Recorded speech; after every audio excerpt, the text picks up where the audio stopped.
տեսնում ենք այս ընթացքում այս կատարվողի փաթեթավորումը դրսում օրինակ համոզում են, որ սա հիբրիդային պատերազմներ են երկրի ներսում գործակալների դեմ,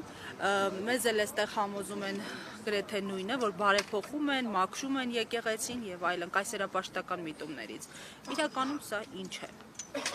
Իրականում ես երևի թե առավոտյան գտել եմ ինձ համար դրա պատասխանը, որ ընդհանրապես ավազակները դիմացինին շտապում են ավազակ կարգել կամ հանցագործները դիմացինին հանցագործ կարգել, դրանով փորձել մեղմել իրենց հանցագործությունների չափը կամ իրենց մեղքի բաժինը։ Իրականում մենք այստեղ հողի վրա ապրում ենք ու շատ լավ տեսնում ենք ովքեր են իրական հանցագործները, որոնք տարբեր մեղքերի համար կարգում են մեղավորներ։ Օրինակ Արցախի հանձնման համար մեղավոր է Արցախի ժողովուրդը, հայ զինվորը, Արցախի ղեկավարությունը, Հայաստանում խնդիրների համար պատկերացնում եք մեղավոր են, ստացվում է, որ սրբազանները հոգևորականները, բայց իրականում այս մարդիկ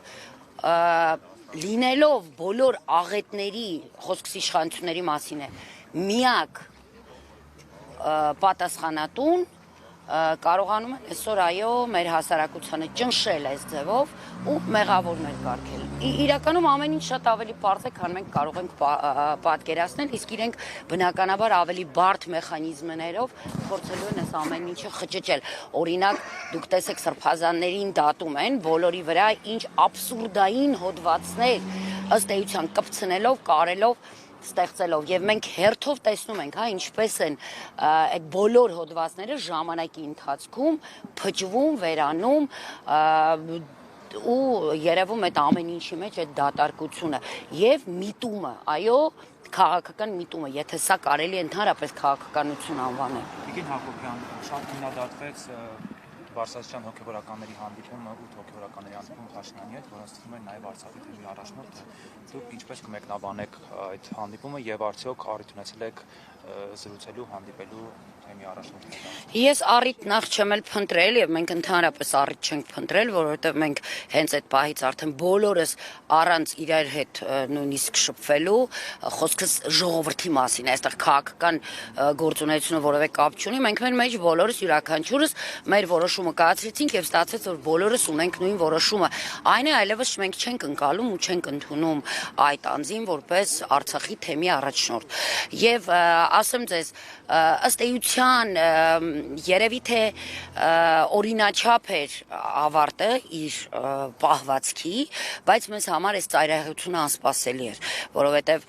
չնայած այն հանգամանքին, որ մենք երբևէ չենք զգացել Վրթանես Սրբազանի առաջնորդությունը, եկեք չմոռանանք այդ անձը նաև բլոկադայի ժամանակ, չնայած պատերազմից հետո այդպես ակտիվություն չի ունեցել որպես առաջնորդի, բայց բլոկադայի ժամանակ ինքը Արցախում չէր եւ այդպես էլ մենք չհասկացանք ամբողջ շրջափակման ընթացքում երբ կար հնարավորություն վերադառնալու Արցախ ռուս խաղապանների օգնությամբ չվերադարձավ, որտեղ էր ինչով էր զբաղված մեր համար անհայտ է, չենք էլ պարզել դա, այնուհետև տեղահանման ժամանակ երբ ժողովուրդը իրոք կարիք ուներ այդ առաջնորդության եւ փառք Աստծուն մեր հոգեվորականների համար, ովքեր պատվով կրեցին այդ առաջնորդությունը եւ կարողացան անել այդ ժամանակահատվածում իրոք անհնարին է ժողովրդի համար, չկարելի Վրթանես Սրբազան։ Տեղահանումից հետո երբ այստեղ Հայաստանի Հանրապետությունում ժողովուրդը Արցախի իրոք կարիքը երևի էլի ամենաշատը ուներ, էլի չտեսանք այդ առաջնորդությունը եւ տարբեր մեր այս ընթացքում տարբեր գործընթացներ իրականացնելիս մենք դիմել ենք օրհնություն ստանալու, բացարձակ նպատակ չունելով ներքաշել քաղաքական որևէ գործընթացի մեջ եւ այսպես ինչ որ առանց ոգևորության, ինչ որ, չգիտեմ, ինձ զգացումներով մեր առջև միշտ մարդ է եղել, ով կարծես թե չի ունեցել այդ նպատակը եւ ամեն դեպքում Խիզախությունը շատ ավելի ճիշտ բնութագրում էր երևի թե, որտեղ ես ամեն դեպքում չգիտեմ, տեղեկացված չեմ պատճառներից եւ հետաքրքրված էլ չեմ պատճառներից։ Մեզ որևէ մեկից չի հետաքրքրում, որը կարող է լինել պատճառը, Արցախը հանձնած անձի ձեռքը սեղմելու եւ խոնարհվելու նրա առջեւ։ Դրանով ավարտված է ամեն ինչ եւ մենք եւ թեմական խորհուրդը եւ ժողովրդի դիրքորոշումը հայտնել է, անկախ մենք էլի չենք անցնում որևէ սահման, մայրաթորի եւ կաթողիկոսի առաջ որևէ պայման այդ առումով չենք դնում, որտեղ դա զուտ իրենց լիազորությունների ներքո է, բայց մենք այդ անձի առաջնորդությունը այլևս որևէ կերպ չենք ընդունելու եւ ինքը չի առաջնորդելու Բայց մեզ։ ինչպես է բարձ, ասացին ժողով է եղել, այդ ժողովից տեղեկություն չունեք, ինքը ինչպես է բարձաբանել։ Այսինքն թեմական խորհրդի ժողով է տեղի ունեցել, այդ ժողովում նախատեսված չի եղել իր ներկայությունը, ինքը ինչքանով որ ես ունեմ տեղեկություն, ինքը այսպես հանդիմանել է, որ առանց իրեն իրավունք չունեն ժողով կայացնելու, բայց այդ ժողովին իր մասնակցության կարիքը չի եղել, որտեղ այդտեղ հենց խորհուրդը քննարկում էր ինչպիսի արձագանք պիտի